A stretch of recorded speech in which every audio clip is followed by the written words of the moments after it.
Just একটা ভুল সিদ্ধান্ত শেখ হাসিনার সরকারের পতন ঘটিয়ে দিয়েছিল।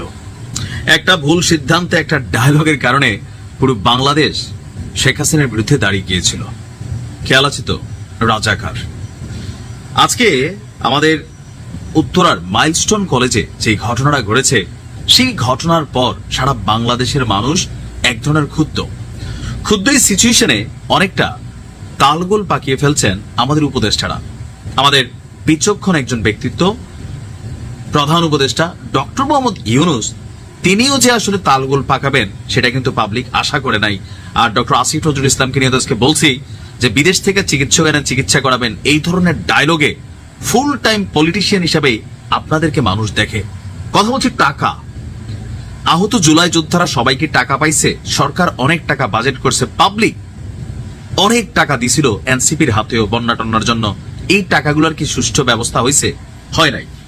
যার কারণে সাধারণ মানুষের এখন আর এদের কাছে টাকা পয়সা দেওয়া নিয়ে আস্থা নাই। এখন আজকে যখন আমাদের প্রধান উপদেষ্টা এই মাইলস্টোন কলেজে আহত ছাত্রদের বা তাদের এখানে যারাই আছেন তাদের চিকিৎসার জন্য তিনি পাবলিকলি একটা স্টেটাস দিচ্ছেন ভিক্ষা তোলার জন্য। আমি এটা ভিক্ষাই বলছি, কারণ আমরা জনগণ যখন দান করে এটা হচ্ছে ভিক্ষা, ভালোবাসা। আমরা সাধারণ লেভেলে এক হিসাব, কিন্তু প্রধান উপদেষ্টা ডক্টর মোহাম্মদ ইউনূস তিনি যখন পাবলিকের কাছে হাত পাচ্ছেন, পাবলিকের ঠেলায়, পাবলিকের গুতানিতে, দিন শেষে তিনি বুঝতে পারছেন যে তার এই সিদ্ধান্তটা রং ছিল। এমনকি সবাইকে অবাক করে দিয়ে তিনি পোস্টটা ডিলিট করেছেন। ডিলিট কি ছিল পোস্টটাতে? তিনি আপনার এই পর্যন্ত যখন সারা বাংলাদেশে শোক চলছে সেখানে তিনি একটা পোস্ট করেছেন, তাতে সোনালী ব্যাংকের একটা অ্যাকাউন্ট নম্বর দিয়ে লেখা হয়েছে, মাইলস্টোন স্কুল অ্যান্ড কলেজে প্রশিক্ষণ বিমান বিধ্বস্ত হয়ে ক্ষতিগ্রস্তদের জন্য যারা অর্থ সাহায্য করতে চান তারা উপরোক্ত ত্রাণ এবং কল্যাণ তহবিলে আপনার উল্লেখিত টাকাটা জমা দিতে পারেন। প্রশ্ন হচ্ছে, ডক্টর মোহাম্মদ ইউনূসের যে প্রতিষ্ঠান গ্রামীণ ব্যাংক, তার যে কর মাফের বিষয়, যে এখান থেকে নানান ধরনের মানবিক কর্মকাণ্ড করা হয়, উইথ ডিউ রেসপেক্ট, বাংলাদেশের মানুষ খুব কমই শুনছে গ্রামীণ ব্যাংক বাংলাদেশের কোন দুর্যোগে কোন ভূমিকা রাখছে। ডক্টর মোহাম্মদ ইউনূস তিনি রাষ্ট্র ক্ষমতা গ্রহণ করার পর প্রথম ধাপে 666 কোটি টাকা রাজস্ব ক্ষমা পেয়েছেন। এই টাকাটা তিনি রাষ্ট্রকে পে করতে বাধ্য ছিলেন, কিন্তু ক্ষমতায় আসার পরে সেটা মাফ হয়ে গেছে। গ্রামীণ ব্যাংকের অনেক সুযোগ সুবিধা তৈরি হয়েছে। আমরা প্রশ্ন করতে চাই, ডক্টর মোহাম্মদ ইউনূসের এই কল্যাণ তহবিল রাষ্ট্রের কোন জায়গায় ব্যবহৃত হয় যে আজকের দিনেও এখানে কতজন 100-150 সামহাও ক্ষতিগ্রস্ত, অথবা 200 জনপ্রতি 1 কোটি দিলেও 200 কোটি হওয়ার কথা, 1 কোটি তার দিবে না ধরে নিলাম।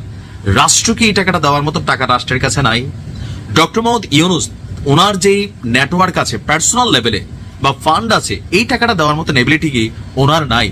উনি রাষ্ট্র ক্ষমতায় বসার পর জনগণের মুখে যে সমালোচনা যে উনি ওনার জন্য বিদেশে আদম ব্যবসার লাইসেন্স নিয়েছেন, উনি ওনার জন্য গ্রামীণ ইউনিভার্সিটির লাইসেন্স নিয়েছেন, উনি ওনার মামলাগুলোকে খারিজ করেছেন, উনি রাষ্ট্রের জনগণের জন্য যে ট্যাক্স আমি আপনি দেই, ওনারও কিন্তু এই ট্যাক্সই দেওয়ার কথা ছিল 666 কোটি টাকা এনবিআর এর, এগুলো মাফ করাই নিছেন।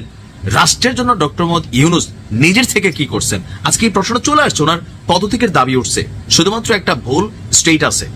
যখন এটা নিয়ে সমালোচনা শুরু হয়েছে তিনি তখন স্ট্যাটাসটাকে ডিলিট করে দিয়েছেন। কিন্তু ডিলিট করলেই কি আর ডিলিট হয়? ফেসবুকে আপনি একটা পোস্ট দিচ্ছেন, মুহূর্তের মধ্যে ভাইরাল, সমালোচনায় পড়ছেন, তার মানে আপনার সিদ্ধান্তে হোক যার সিদ্ধান্তে হোক আপনি যে পোস্টটা দিচ্ছেন এটা আপনার ভুল হয়েছে। এই মুহূর্তে ম্যাক্সিমাম উপদেষ্টারা আবল তাবল বক্তব্য দিচ্ছেন, পুলিশকে ছাত্রদের বিপরীতে দাঁড় করাই দিচ্ছেন, আবারও ঠিক আগের সরকারের মতন। শিক্ষা নাই যে পুলিশকে অপব্যবহার করতে গিয়া পুলিশের উপরে কি পরিমাণ টর্চার তখন এই আমজনতারাই করছে। আজকে যখন আমরা দেখি সচিবালয়ে ছাত্ররা ঘেরাও করতে যাচ্ছে, বিভিন্ন জায়গায় দাবি দাওয়া তুলছে, পুলিশকে প্রটেস্ট করতে 40 জন না 80 জন ছাত্র আহত, পুলিশের দোষ নাই, পুলিশ জাস্ট অর্ডার ফলো করে। তো সেই জায়গাতে আপনি কি বলবেন? ডক্টর মোহাম্মদ ইউনূসের সামনের দিনগুলোতে খুব দ্রুত ভেবেচিন্তে সিদ্ধান্ত নিতে হবে, নয়তো ঝটকা কিন্তু ঘটতে পারে। ভালো থাকো।